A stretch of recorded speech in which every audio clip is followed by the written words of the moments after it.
All right, I will call the Capital Planning Committee School Research Subcommittee to order.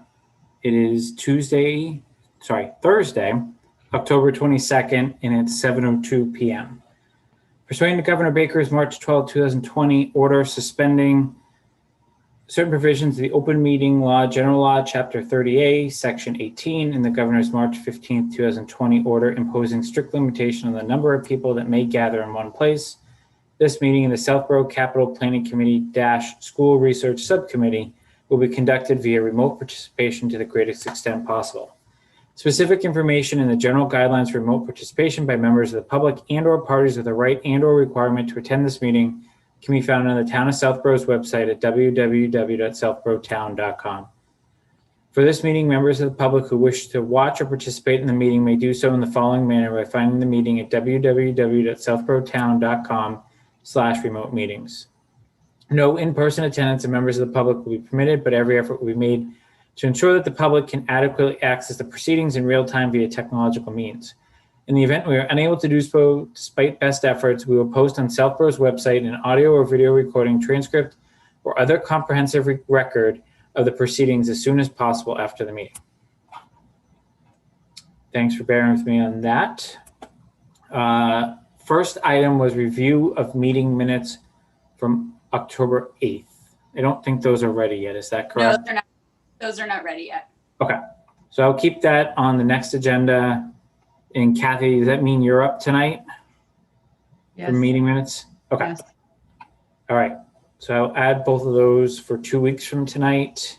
And I'll go right to item 3, MSBA and NESDEC update from the superintendent. So Greg, I know you were going to make some calls, look into a few things. So really the floor is to you for anything that you've learned. And I know Kathy wants to share an update as well, but I'll figure I'd start with you based on how I worded the agenda. Sure. So I did reach MSBA and spoke with one of their field officers and provided me with a bulletin. It's called School Closing, Sales, Leases, or Other Removal from Services. So I think the question really was around what would happen if the schools decided to decommission a school, and what would that process look like? From my research, it looks like if there is no pending bond on that school building, it really is a town-owned property, and it's at the will of the town to make those decisions. If there is an outstanding bond, then obviously there's a process and procedure to go through to decommission. It also outlines if there are any issues in terms of closing a school and working with MSBA over a period of time. So in the folder, I did include the article that they sent me, which has, I think, a multi-page summary of the process. So that's the MSBA. So at this point, really, there's, based on the timeline and the bond, it looks like there'd be no consequence of closing a school at this point, based on the bonds and MSBA's responsibility at this point, and the timing of any future projects. And then the second assignment was to speak with NESDEC, and I know Kathy, you also spoke with Dr. Betancourt, so I did have a chance to speak with him, and actually he. Did you talk to him before or after I did? After. So he kind of filled me in the conversation, Kathy, and I'll let you share your conversation, but he did submit a proposal to me. So I do have that and place that in a shared folder as well. So if it's, again, the will of the committee to move forward with that, we have it ready.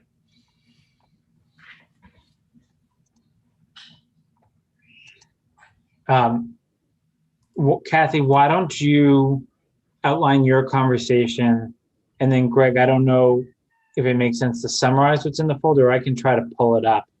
I'm just logged in as the town, not myself right now, so I'm having an issue doing that. But I don't know if there's an easy summary, Greg, that you may be able to provide on his proposal while Kathy gives us an update.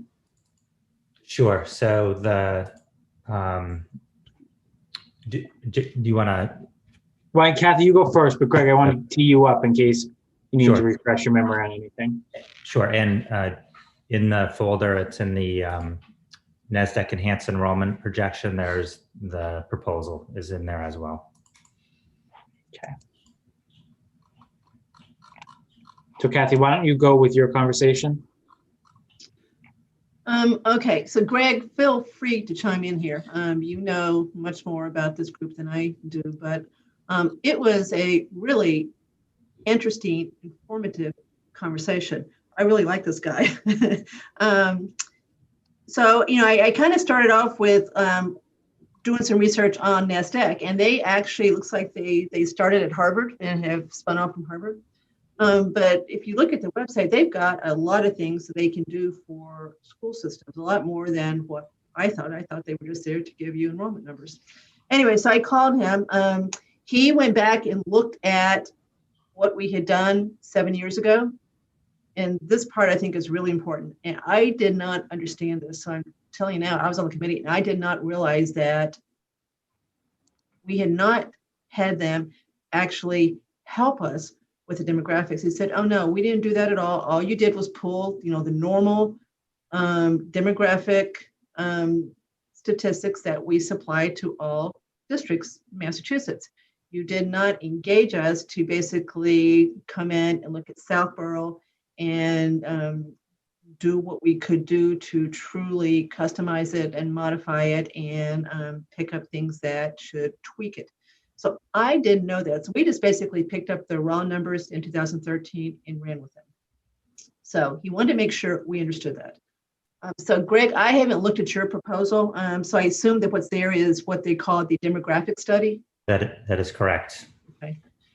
So we talked about what their capabilities were. I explained to him what we were doing. I assured him that I was not operating outside the authority of the school committee. The school committee was well aware of what we were doing here. He was happy to hear that. So it looks like that would be the basic thing we certainly should hire them to do. And I know this is a public meeting, so but it is what it is. I think that this is kind of a bargain. $6,520 to do all they're going to do, which is including coming here and interviewing various town people, trying to understand the projects that are going on and incorporating all the things that are in process here as far as things that might affect student population. So I thought that was just kind of a no-brainer as far as doing that piece of it. But then we went further, explained to him what we were trying to do. I said, I believe that there's probably two schools that would be considered here. So there's reasons not to consider the school that does 6 to 8, and there's a reason not to consider the school that does pre-K through 1. I said, so the two that are on the block are the ones that have grades 2 through 5. And I said, so we've got to not only decide whether we can close a school, we've got to decide which school to close. And if we get that far, and that seems to be where we're going, we've got to decide then what to do to the remaining school to make sure it accommodates what it's going to need to accommodate. So we've got kind of, lots of different decisions here. He totally got that. And then he started talking about what other districts do. He said, we've done this many times. You're certainly not the first one that has done this. We're doing this right now for a district. So what we can also do, and this is a separate project, is come in and help you with the design of the school as far as the floor plan, how to truly set it up so that you really understand which school might be the better choice, and how to accommodate the new grades seamlessly. So they can do that too. And that was a variable cost. But he said, in your circumstance, based on what I looked at, I think that one would be about $10,000. So that they could do too. They don't have to, but they could do that as part of this.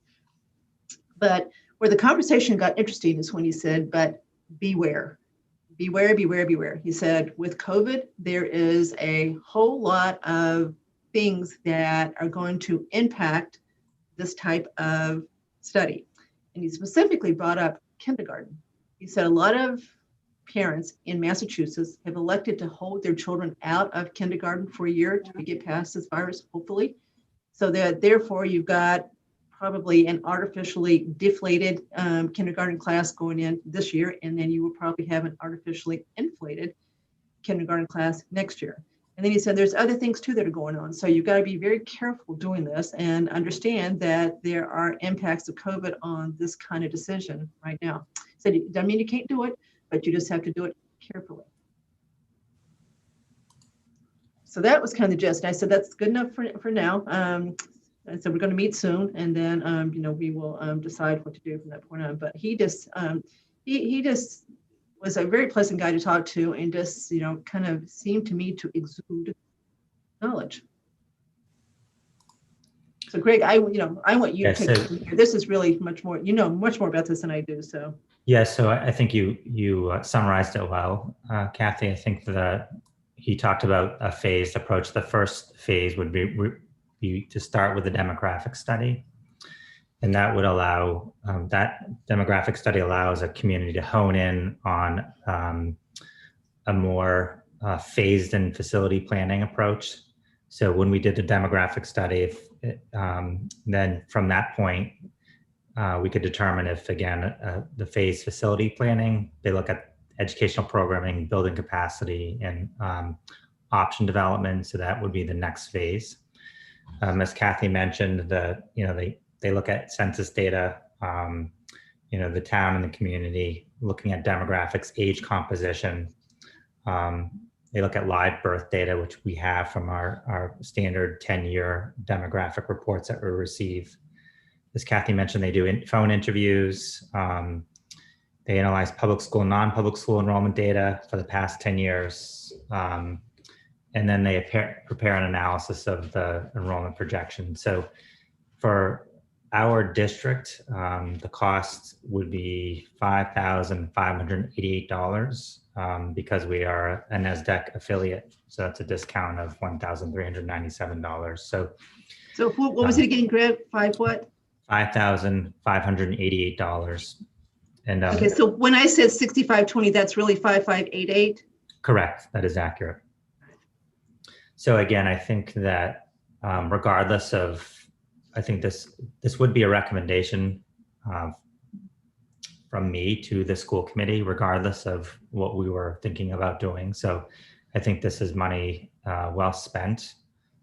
We know the quality of their work, and I think this is much more detailed than the NASDAQ reports that we've been receiving, just as being as affiliate. So I think it's a good investment in data that would help us make some good decisions about what to do next. Have we ever had this kind of analysis done for us, or we've always just had just the standard numbers then, huh?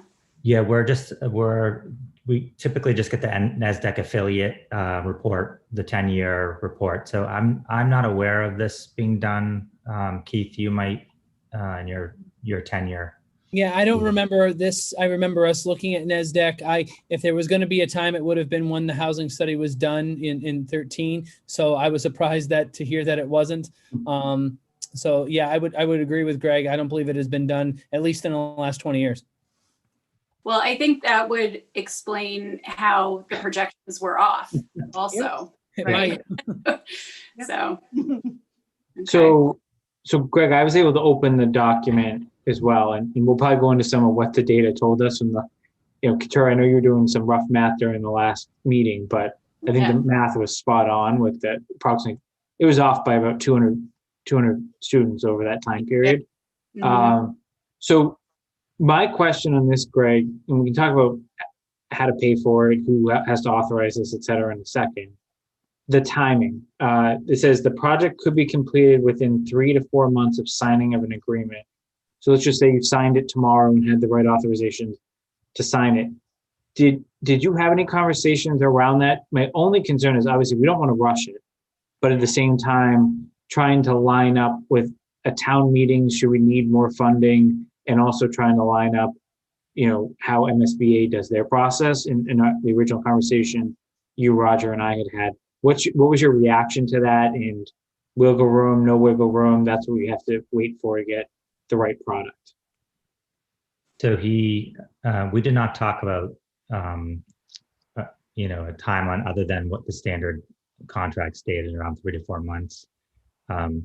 It is one of the reasons why I did request the contract, just so we had it ready to move forward with. I can reach out to him tomorrow and see what if there's, a more descriptive timeline. Is that just a range for any school? What would Southborough look like, and what is their capacity at the current time? Okay. And then to the actual cost itself. Do you think this, I know we had some discussion last time about school budget, et cetera. Any thoughts? I think we would look, we'd work with Keith and Brian Fantoni at the facilities budget to see if there have been any savings. And that's where we look in the budget currently. Maybe there is a project that we're going to plan on doing that we could put off until the FY22. It's a lot of money, but when you're talking about a $22 million budget, there's probably, Keith, a place in our facilities budget that we can look at. We also have the money from facilities from Southborough Extended Day Program, which we have available to us as well, and that is to go back into the investment of our facilities. So I would categorize this as an investment back into our facilities. Just good information. But I would reach out to, speak with Katura and Roger and the committee before making the decision. So how does that work process-wise? Do you have to have a meeting, or how do your financials typically work on something like this?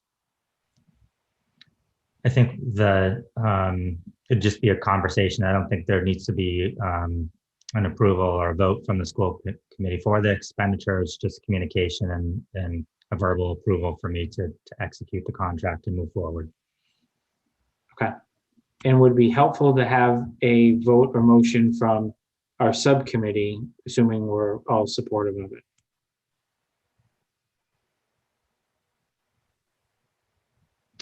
I would lean on Katura for this. Okay. Let's see. I mean, I think it doesn't hurt to vote on it. So we have sort of an official record of how we all want to proceed.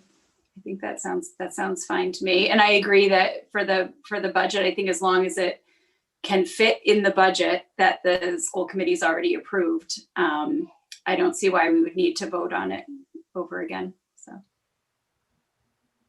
I guess, Katura, any additional thoughts you want to add on this before we vote on it? No, I think it's a good idea to do. I think that it does bring me back to one of the things we talked about during our last meeting, which is what's our decision tree? Like, what is our process here? Because one of the things that I noticed when I was looking at the numbers is that in the study that we have from 2012 or 2013, the level of student population that it concluded we'd be able to sort of downsize a school was 1,130 students, and we currently have 1,322 students. And I don't know how much our programs have changed since then. So I guess it just makes me think, I could see that if the conclusion ended up being that, yes, the school population is going to drop precipitously over the next, few years, maybe this is the direction we would want to go. But it just brings me back to what's our additional step / next step, because it seems like it would make sense to also at some point look at the assumptions in the study and see if those still hold, because we're going to have to look at that in relation to not only our current student population, but also the projections in order to decide what's feasible. So remember, though, that one significant difference between what we're doing now and what was done 7 years ago is that we only had one choice in 2013. If we were going to close a school, it would have been Neary. We could not close Woodward. Woodward is smaller. If you move the superintendent's office out of Neary, correct me if I'm wrong, Keith and Greg, but I believe Neary's bigger than Woodward? I believe Actual- so. By square footage, yes. So, part of, I'm just going to call it phase 2 for lack of a better name. If they do the study and they basically come back and say, this is what they come back and say, this is what we think your population is going to look like. And it doubles. We know we may be done at that point, but if it looks like it's not going to grow much from what it is now, we may have only one choice, which is some version of NERI, some reconstructed version of NERI. So I don't think we should tonight necessarily be concerned that we've already got a lot more kids than what we said we needed to have closed NERI in 2013, because we now have 2 choices, and NERI's footprint would probably allow us, number one, to expand NERI. So I think we've at least got to get, the decision tree. The first decision is, can we close the school?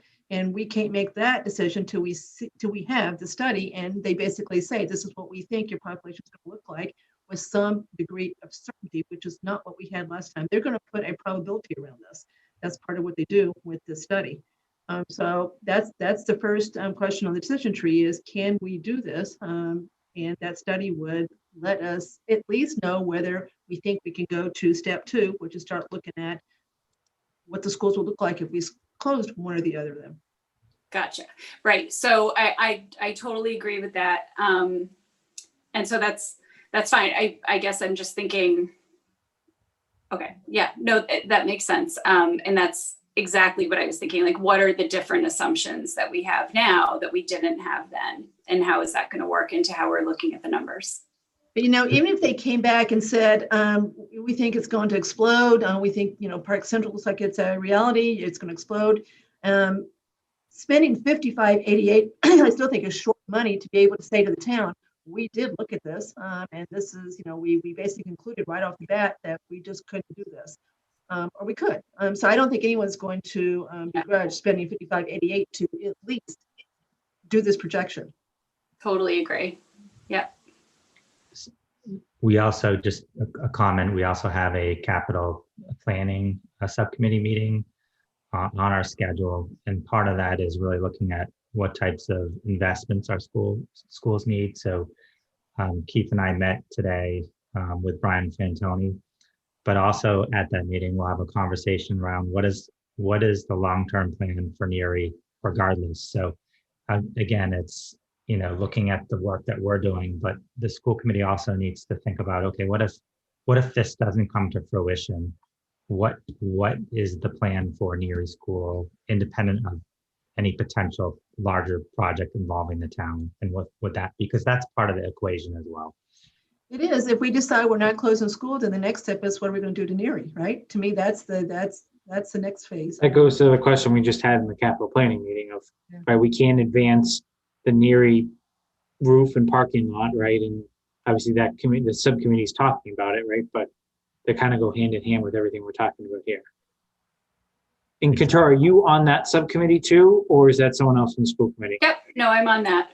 Yeah. Okay. I'm doing all things capital planning lately. I'm on the master plan committee too. Oh, Oh, goodness. It's your legal background that's drawing you. Yeah, I guess. I don't know. So I personally have heard enough to support moving forward on that. I think there's a lot more for us to discuss tonight in terms of other next steps, but I guess in terms of supporting Greg's recommendation, I'll put a motion on the floor that we support the recommendation to undertake the NASDAQ study per the scope that was presented by the superintendent. I'll second that. I heard a second. Is there any further conversation? All right, roll call. Cook, Aye. Martin, Yes. and Malinowski is aye. So that passes unanimously. So Greg, Keith, Katura, obviously let us know if you need anything else on that piece, but I obviously go back to my original question of the timing, right? So once you talk to them, sign the scope, et cetera, I think that will play into obviously how this group continues and what we do during that time. how we liaise with that group, because like you said, there may be other steps we can be undertaking while we work through the enrollment data.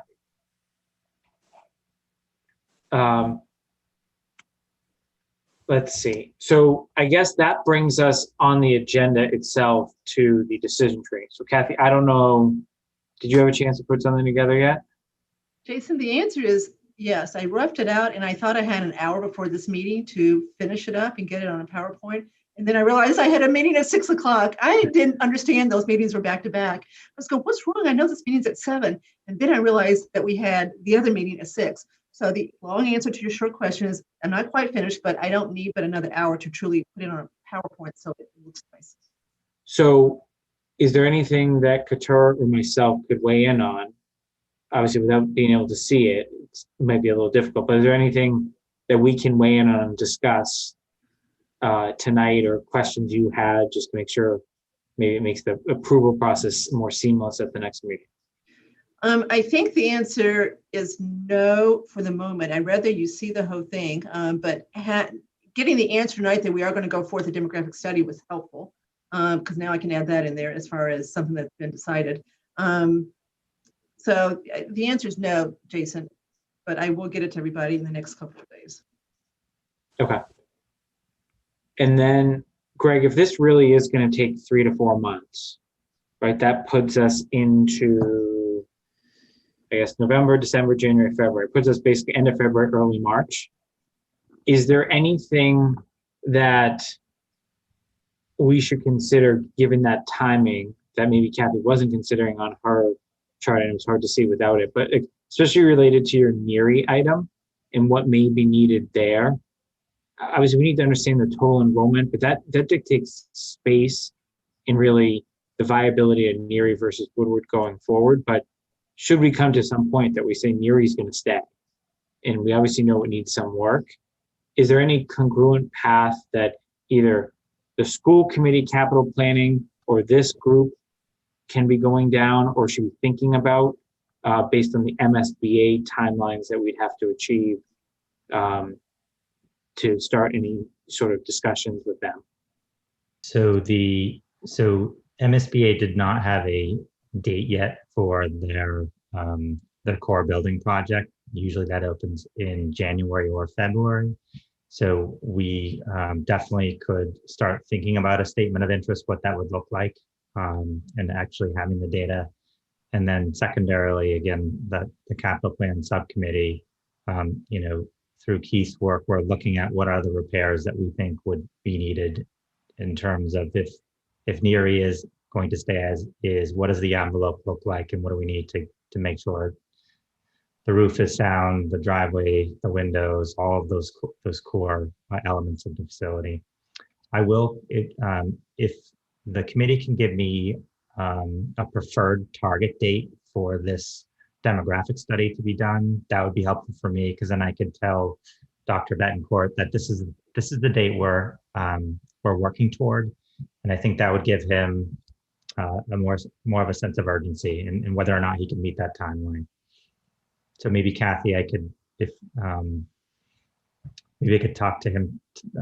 Maybe we could have a conference call with Dr. Betancourt tomorrow. Greg, what's the window of time for the MSBA application? If it opens at a certain point, how long is that open for? I think several months. So it's not necessarily a short window. So I believe it's 2 to 3 months, Katara. Okay, so that's good. It's not like we would have to have an answer and an application ready to go the second it opens. So correct. Okay, Right. great. And how, I've never seen one. How specific is the statement of interest? It's basically talks about the scope of what you're trying to accomplish. So it gives a little background about the facility and the building. It's not as detailed as you might think. It talks about a little bit about the educational program, the history of the building, what investments need to be made to the facilities, and why it's a priority for the community. Basically, what happens is all cities and towns across the Commonwealth submit statements of interest, and those are reviewed based on certain criteria from MSBA. And then based on that criteria, they select projects that they're going to invite into the MSBA process. And then you get invited to the MSBA process. And then that's where the real detailed work comes in around the educational programming, the design, the funding mechanisms. And that's about I think about that's about a year-long process after that fact. And is that's where you start spending money, right? On the detailed, where you have to have somebody draft up the detailed, Correct. plan And then what you plan to do. Okay. That's where you bring this project to the town for a vote for funding. Because it seems, so what you'll see on this is, it looks to me like, as far as Woodward's in pretty good shape, right? As far as the building goes. Right. Neary's the one that needs, money spent on it, right? So if you decide that Neary's going to be closed and used as a town building, then obviously MSBA is not involved, right? Correct. If instead you decide that we're not going to change, we're going to have two schools, then we need to still spend money on Neary to do various things because it's a 50-year-old school. Third, if we decide that we are going to close Woodward and expand Neary, then that's a different side of the decision tree because more money would probably be spent on it than if it was number two. So that's your three choices there as far as what happens to Neary. So I'm just not really clear on how we could do MSBA in the near future without knowing it's door number 1, 2, or 3. Well, so that goes to Greg's question, right? So he asked, what preferred timeline would we have, right? I'm not saying, I think goal number 1 is we want as detailed and as thorough as that scope would achieve, right? We don't want them to cut corners to hit a deadline, but I'll throw a deadline out and obviously welcome feedback. But I was thinking the end of the calendar year, which would be 2 months as opposed to 3 to 4. And I think I've cited the reasons already in this discussion. Is it's not because that's when our charge ends, but more because that's easy to change. It's more because it gives you time to react, assuming there's an annual town meeting in March, right? It doesn't mean it won't be delayed or you can't have a special one later if you needed funding.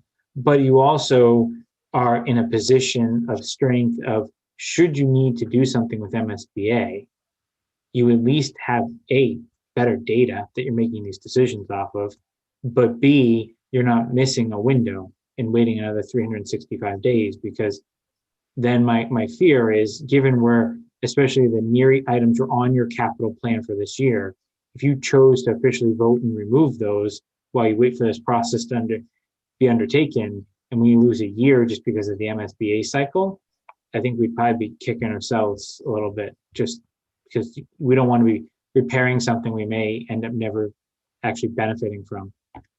Okay, so just to be clear, Greg, you think MSBA cycle opens up when the next? Typically January or February, so they don't have a specific date, but and it's open for a couple of months. Correct.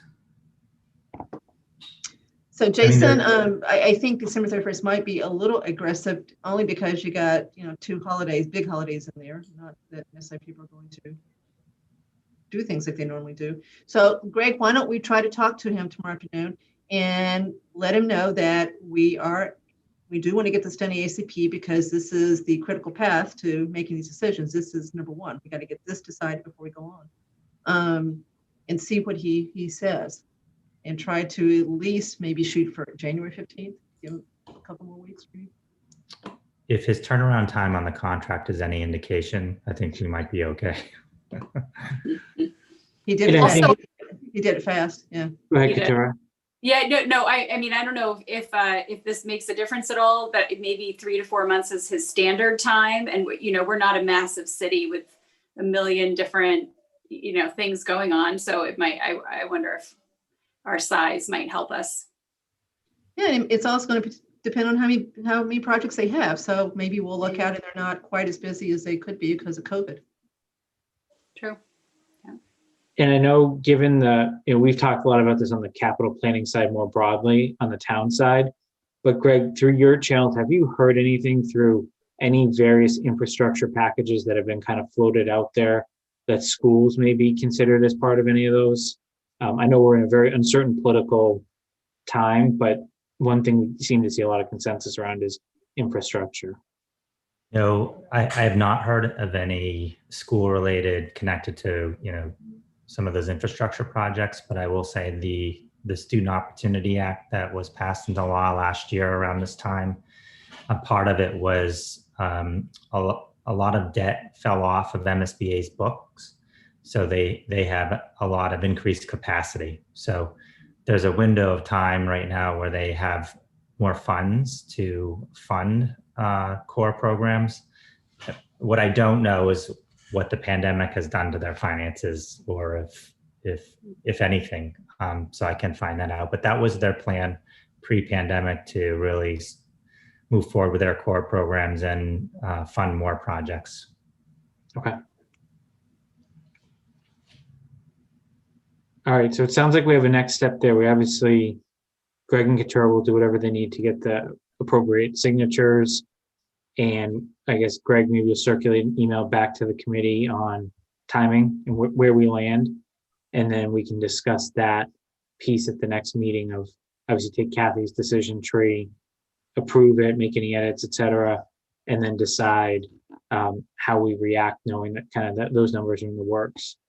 In terms of stakeholders outside of the school community, is there anyone we need to be like getting prepared, or anyone that we need to make sure we have access to? Or is it all stay pretty insulated in the school group?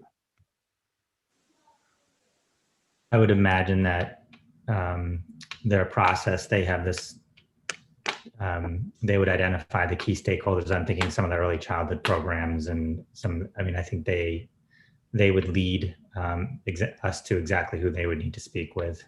Okay. All right, shall we move on to item 5 then? Review of data, discussion of trends and next steps. So given what we've just authorized, obviously we do have a lot of data. I'm happy to discuss what at least I learned from it, if you think that'd be helpful, but I'm also realize it may be a moot point based on we're gonna have a lot better data here coming up. I think it is a little moot, but I'd still like to hear it. Yeah, I was just gonna say, I'd love to hear your take, because I've spent a little bit of time, not just in the last couple of weeks, but previously sort of looking at the data and trying to, figure out what it's telling us. So I'd love to hear your take too.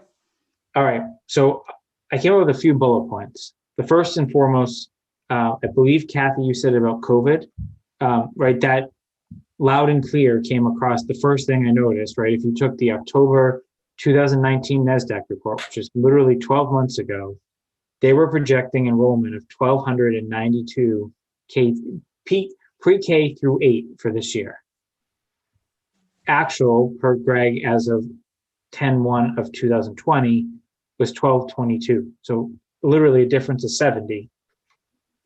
About 50 of those came directly from kindergarten. So Greg, I had asked you that question in email, but why don't you just kind of give the membership just an update of what you saw locally, especially on kindergarten this year? Sure. So I did have a chance to speak with Principal Ryan, and what we saw were that many families decided to enroll their children in private kindergarten programs, because those programs were 5 days a week, full day. We had a number of families who decided to not enroll their children in kindergarten and wait a period of time. So wait till next year when school reopens in 100% capacity. And then we had, so that was basically the two camps, or the two categories, and the reasons for the enrollment shifts that we saw. And just speaking with colleagues across the Commonwealth, to a T, almost every community has seen this type of decline in kindergarten enrollment. And if I remember go ahead, Kutar, sorry. I'm sorry, go ahead, Jason, go ahead. I guess there was one other piece of that, Greg, right? Is some of those, obviously people didn't enroll for the reasons you stated, but I think there also was just an unexplained component too, right? Of that the number may have been off too in general. even if we can, because you could account for where registrations were pre-COVID. Do I have that right? You're on mute, but I think you're saying yes. That is accurate. Okay. Go ahead, Katura. Yeah, no, I think also some of this is, well, maybe most or all of it is directly attributable to COVID, because we had in our, from our September school committee meeting to our October school committee meeting, I believe in enrollment, we had a decrease of 38 students just in that 1 month. And just anecdotally, I know many families who have either decided to homeschool. And so those students, I feel, I mean, I don't know, and this is speculation, but, you know, some families I know have decided to homeschool and kind of ride it out, you know, doing homeschool. Some have decided to go to independent schools. It seems to me that the families that have decided to delay kindergarten and switch to homeschool have a chance, you know, the kindergarten students will end up with us likely. And then the homeschool students may end up back in the system as well. Because from what I mean, I know for a fact 2 of them would like to do public school, but it's just not working for them this year. So, you know, and I don't know, that's just my, you know, just the people I've spoken with. But so I think that we are seeing a COVID depression is my point. Got it. So then the other observation on the same numbers was 5th grade for some reason was like the other one. And I could have understood if that was like 8th grade, because don't certain private schools start in 8th grade, but the 5th grade one surprised me a little bit. But I don't know if you have an educational perspective, if that's just purely an anomaly. And what are you looking at, Jason, for I'm that? looking at the Excel file and it says comparison 21-22 year. It's the second tab. Yep. In grade 5. Oh, I see. Gotcha. Yeah. Yeah. I don't know. So the times where we see enrollment transitions, it's 5th grade and 8th grade. It's kindergarten, 5th grade, and 8th grade. So in a typical year, what I don't have in front of me is the historical data of what that 5th grade transition looks like. Just looking quickly at this does not look abnormal from past data sets. But again, I don't have that data in front of me at this point in time. I would agree with that, Greg. I think that's also my recollection as well. It doesn't look like it's an anomaly. It looks like it's pretty typical. So I guess we can look right here. If you kind of look, can everyone see my screen? You need me to make it bigger? I can see it. I can. All right. So if you see right here, grade 5 tends, like if you these are actual data. So if you look from 4 to 5 over the years, it didn't appear to trend differently more than 1 or 2. Sorry, I guess I should be going 5 to 6, right? Yep. So like if you look at how these numbers are shifting, I'm kind of looking on the actual diagonal. Yep. They're moving pretty consistently through the grades. Like there was, 1 or 2 here or there. Like there was 1 year, 15, 16, where there was 10, but that was just the other grade that I saw. So it seems to line up well with what you're saying, Greg, in terms of year over year, that those tend to be the grades that are subject to the most fluctuation. So I guess the other observation I had was if you look back between the 16, 17 year and the 17, 18 year, our pre-K enrollment almost doubles. And Greg, I know I had a question to you on that specifically in terms of, I know there are some pre-K students that we have mandatory requirements to provide education for. But my understanding is there's also like an optional program that people can pay tuition for. Correct. So was there something specific in that year that changed the nature of the program that Southborough was offering that would have caused that? Because that doesn't seem to be at all tied to birth rates. I'm just looking at the data real quickly. So it's 16, 17. Let's see here. Yeah, so you have 49 pre-K students. Yeah, so basically, Jennifer Ostroff, who was our early childhood coordinator, really did a push. Actually, it was we hired an early childhood administrator at that point in time. That was Sue O'Keefe. Okay. Really increased child find, so working with our area private preschools and programs and the EEI programs. So I think that speaks to those increases. So it's just more of a child study and child find work that we've done, and we expanded programs. Okay. Greg, when did the Northborough and Southborough preschool students start being combined? 2018, I believe. 2018. And so do these numbers just reflect the Southborough resident students? That is accurate. And so the people in the building then, so we have more students in the Finn building than are reflected in this enrollment number? Correct. So I wonder if we need to take that into account, actually. That just occurred to me that I was thinking the same thing. are included. Yeah. So, I mean, that's obviously, I had no idea. But no, that's an I interesting. didn't either. So Northborough pre-K they go to Finn? Yes. I didn't know that. How do they get there? They are transportation, Northborough transportation, and we have Northborough staff teaching at the Finn pre-K. The only thing I would share is, and Keith, maybe you and I could work with Clayton and Jennifer on this, is that it's not a one-to-one relationship with preschool. So you have a lot of different models. Some are 2 days, some are half days, some are full days. So there's a lot of variation. So we could look at what the actual number of students in the building at any one time would be. Yeah, for pre-K. You read my mind, Greg, because I know there is a lot of variation there. I can work on that. Because I would assume that's going to be an important part of what we just authorized, right? Is, well, there's probably a lot of synergies to having the pre-K at Finn, right? What's the size of that program? How many students is it offering? How many are we required to offer the education to versus having this extra program? And obviously the Northborough component now factors in as well. I assume there's some sort of facility allocation right now that Northborough. That was my next budget question. Do we get paid? Yeah, and we also have Southborough students attending Northborough programs. So we have some very specialized programs in Northborough that we share space there. So there is that synergy that allows us to maximize programming and space. And I believe I'd have to look back at the agreement, Kathy and Jason, to see what the actual agreement is. I think it was Christine Johnson worked on that, so I could get back to you with an answer. Okay.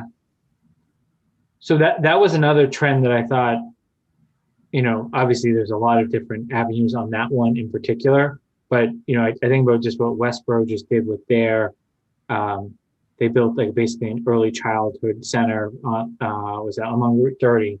And just as we think about uses of space, et cetera, if we're looking for space to go up or down, it seemed like the fluctuation that was occurring in Finn was not really being driven by it was not being driven by the kindergarten population as much as it was just being driven by the number of students listed as pre-K Southborough students. But yeah, I think we need to update how we think about Finn in particular, because that obviously then drives that building's capacity and kind of skews Katura, to be completely honest, how far off they really were or weren't in the NESDEC report, because all of a sudden you had a blip of 40 students for, now in continuity for the last 5 years. So that's what really causes the jump, in these last couple of years is not Okay, what's so happening. I'm confused. Jason, I thought we said that's not the case. I thought that the 87 is just Southborough for 17, 18.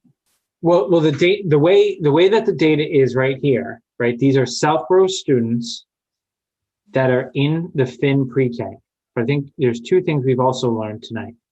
One is those 87 students are never, like in this particular year, those 87 students are not in the school all together at any one time. There's a different schedule, 2 days, 3 days, 4 days, I assume.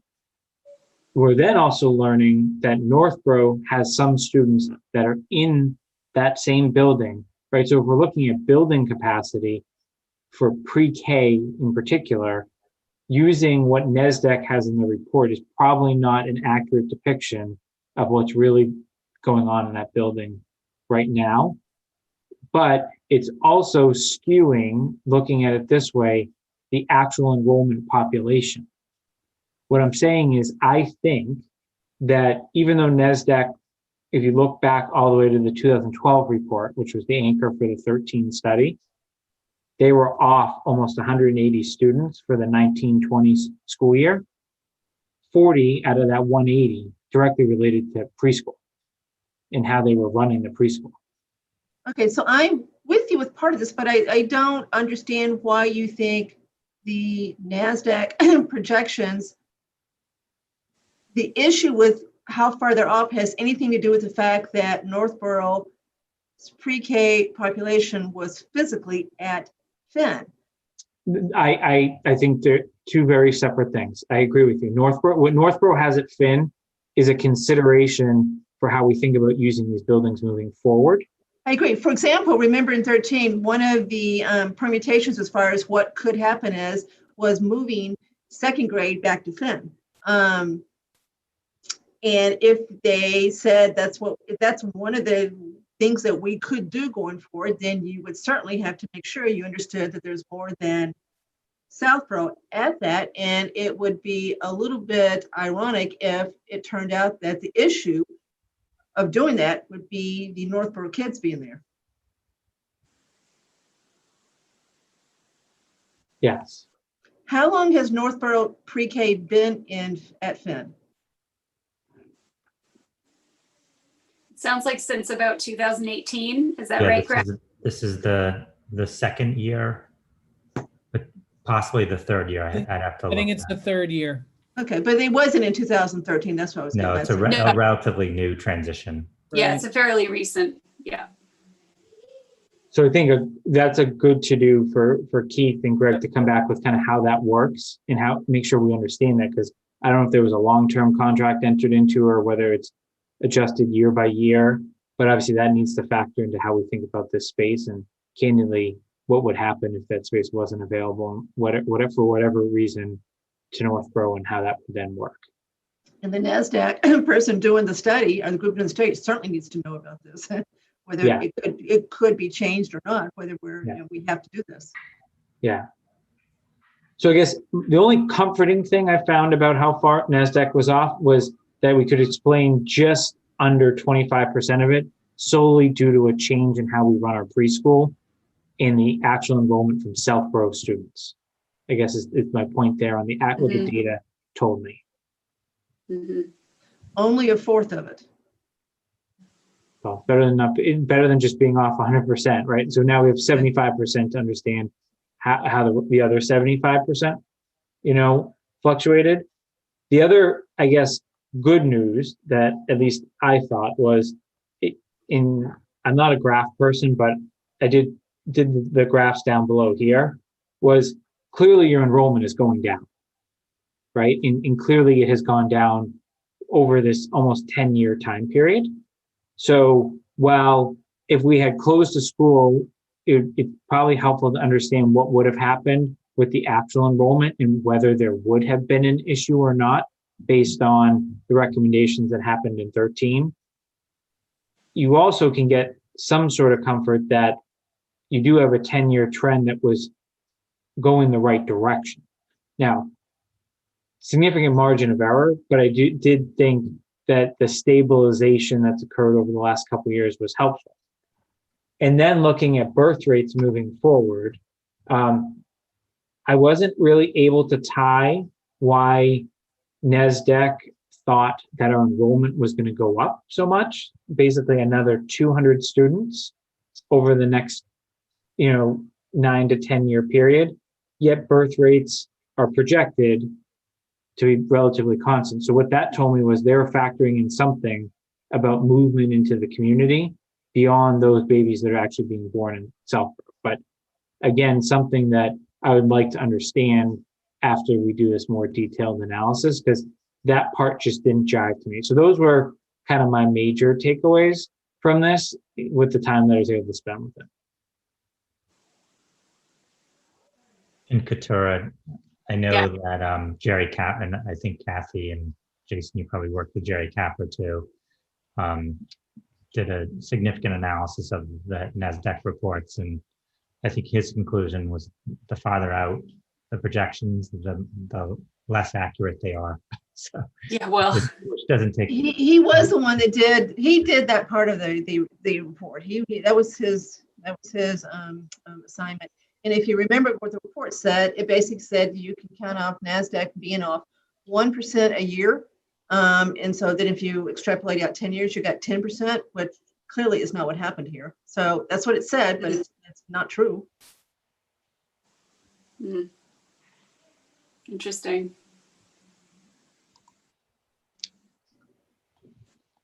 Which I think is why the decision we made tonight is a good decision.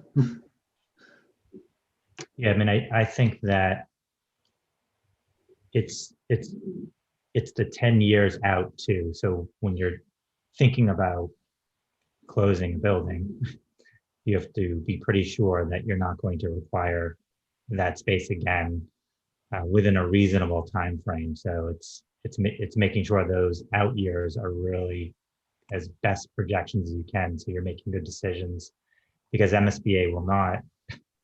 One thing that is clear is if you close a building, they're not too keen on partnering with you to build a new building or renovate a building. So that was clear in the information that I received. To renovate or to reopen a building is what they're not real keen on. Yeah. So just so you know, one of my things on the decision tree is how far out do we want to be comfortable so that, if we are comfortable that we've got 10 years of being able to close the school, is that good enough? Does it need to be 20? So what is that period that we think we've got to be comfortable doing this, that it makes it worth doing this?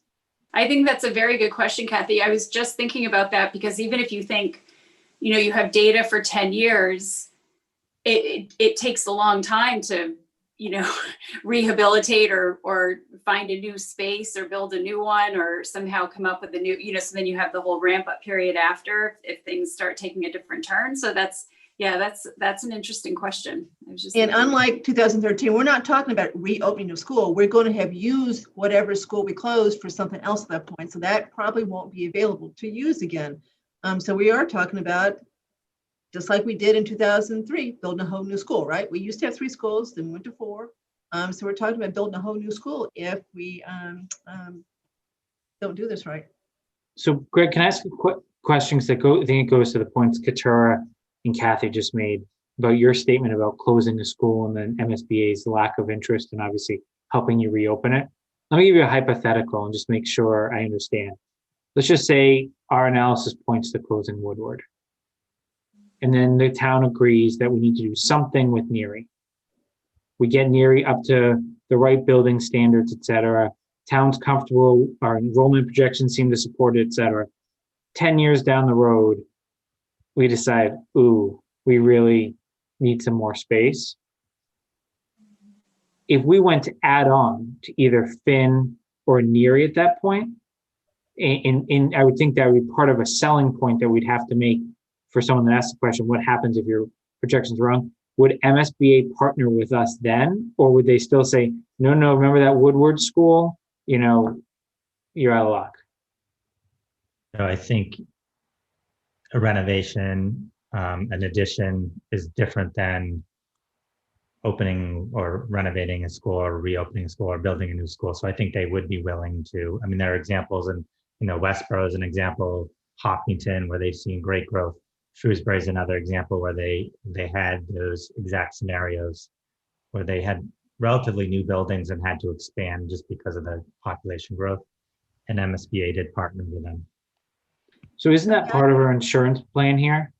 That like if we feel comfortable for the next 10 years and everyone that has to make a decision, including town meeting, makes a decision, shouldn't as part of that presentation whoever's presenting it actually shows if we really are wrong and we need to add on at some point. No one wants to spend that money, of course, right? But if we really did have to add on, there is actually room at one or both of those schools to consider an addition too, right? Like if I think about Finn, right? Like could you add on over that T-ball field and back, or is that not okay because of a septic field, right? I would think that would be something an architect or an engineer would have to consider once we get into the money phase of this.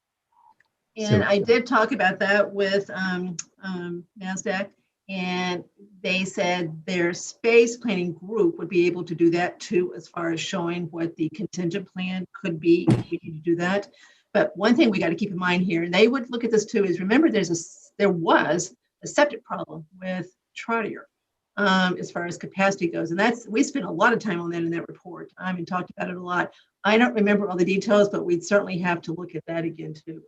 It's in there. Yeah, it's in the back of the report. Sorry, Greg, were you saying something? Yeah, I was just saying that I have been part of building projects where the design of the building, the school building, made sure that the expansion work was already designed in. So although they didn't build the entire project, they did design it. So if the school wanted to expand 8 classrooms, it was part of the flow of the design and could be done without a lot of reconfiguration. And just my other comment is we can't forget that Neary currently has some modular classrooms today. So, its footprint has been expanded over its lifetime. So it's something for us to consider as well.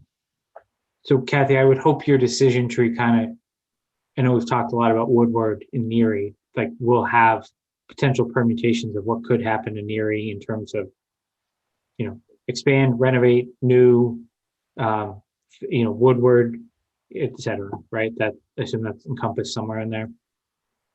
It is, Jason. Awesome.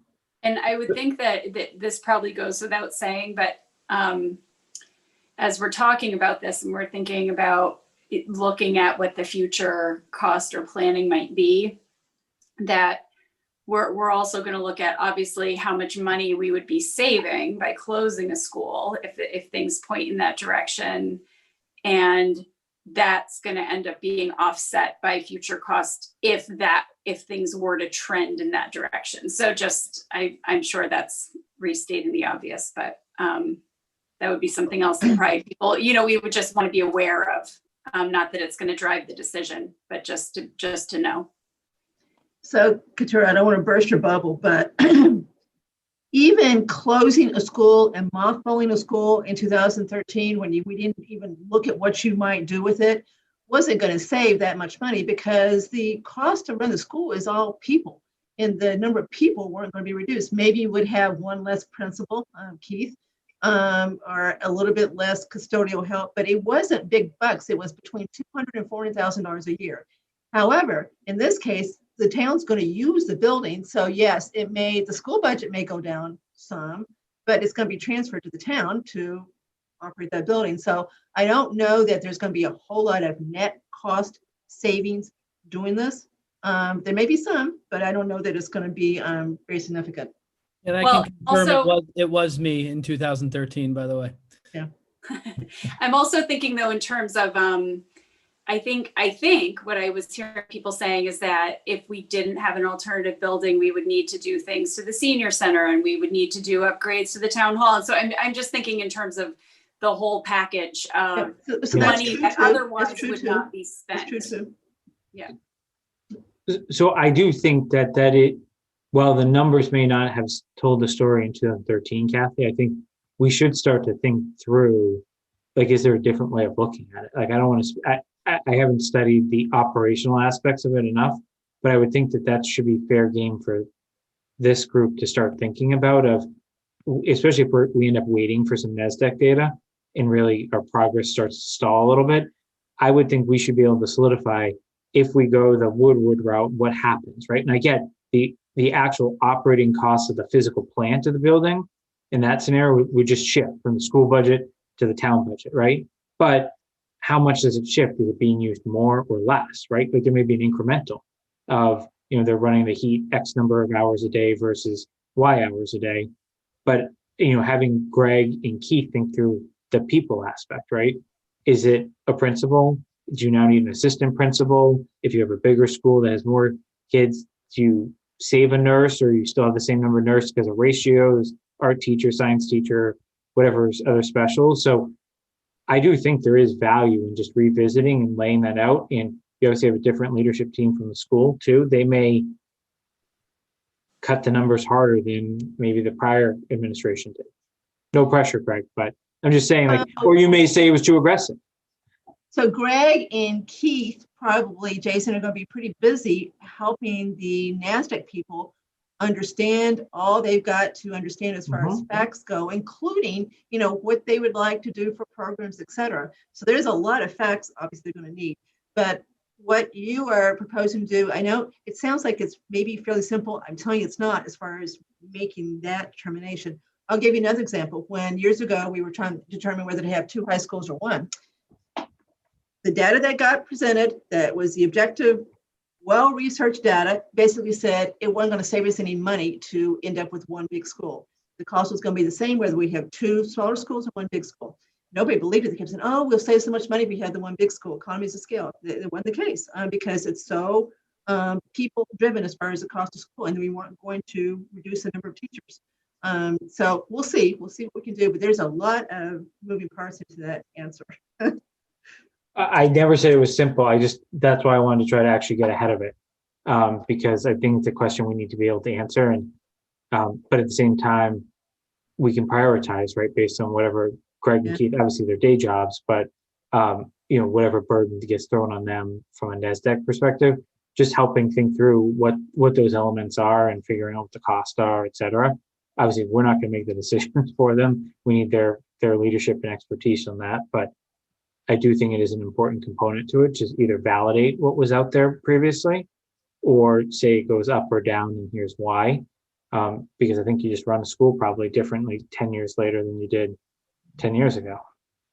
Well, though, in math, you can only have so many variables in equations, right? Or they're not solvable. So I'm just saying, until we kind of know what we're going to do here, if we're going to do anything, it's really hard to answer that question. So you almost have to know what you're going to do, and then you can put some numbers behind it. But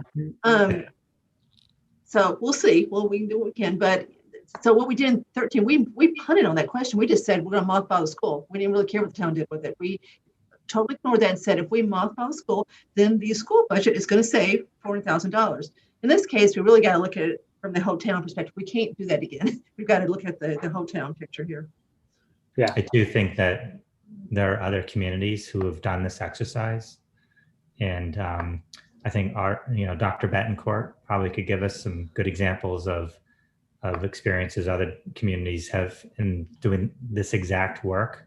And he told me that too, Greg, point blank, that they have been involved in them too. So hopefully give us some probably quick.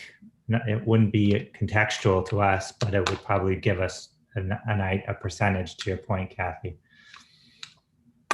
So I guess, is there any other data specific questions or comments, observation anyone wants to walk through tonight?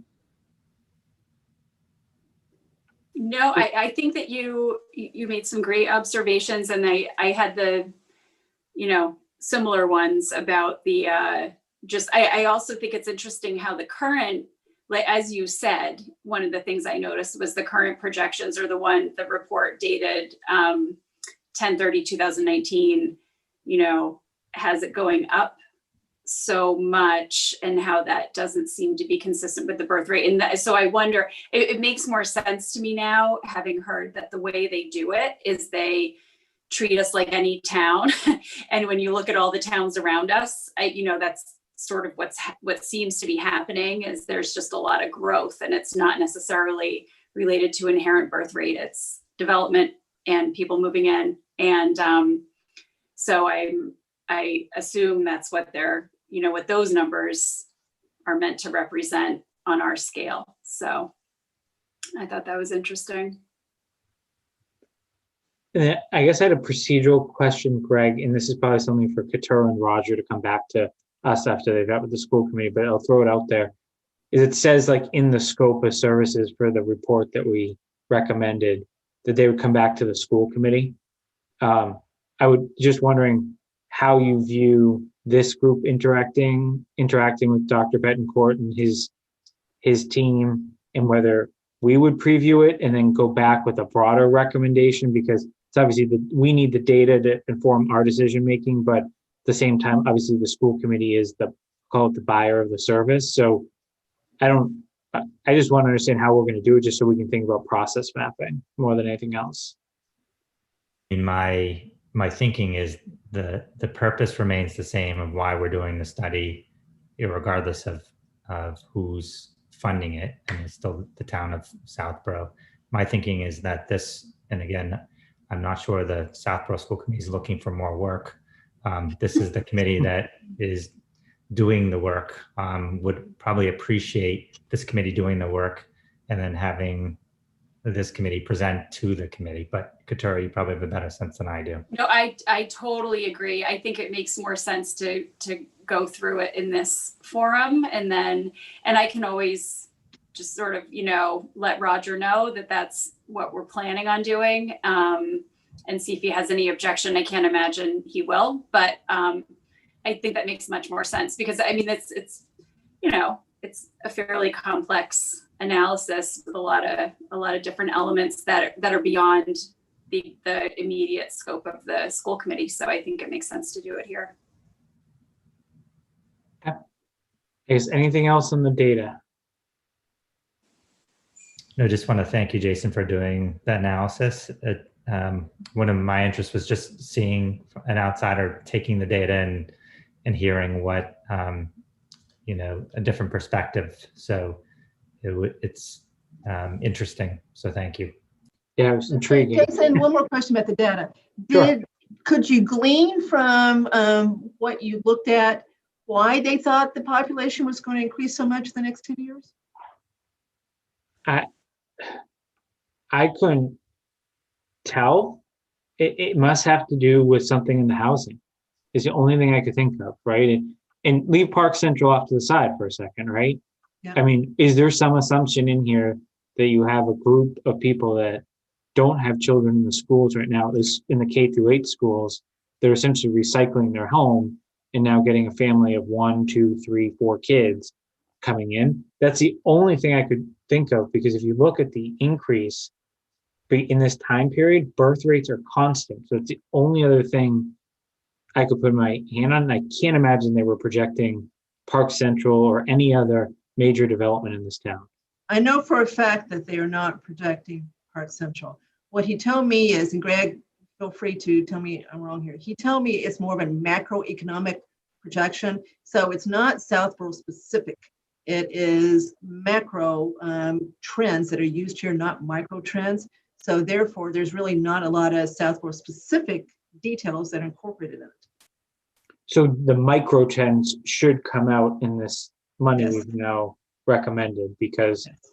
I assume they'll go to someone like the town clerk and understand like the age of population, where they're living, the residences, et cetera, and like do some formula of how many people stay till they're 70, 80, 90, and how many people, come in with new school age children.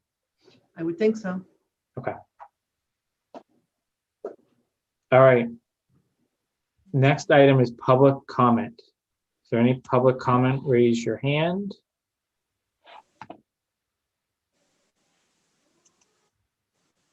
You're saying.